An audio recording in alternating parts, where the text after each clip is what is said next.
அப்ப யாருக்கு என்ன எல்லையோ அந்த எல்லைக்குள்ள நின்று விடணும்.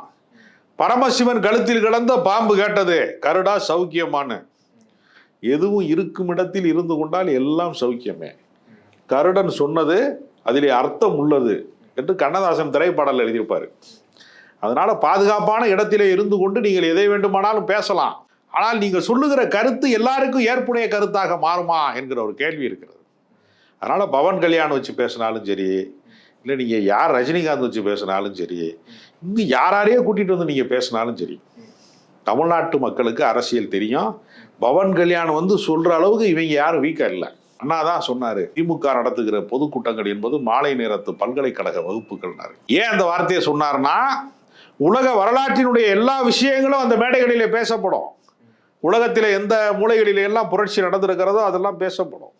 நமக்கு தெரியும், பல சொற்பொழிவாளர்கள் வந்து உலக வரலாற்றை பேசக்கூடிய சொற்பொழிவாளர்களை நம்ம பார்த்துருக்குறோம்.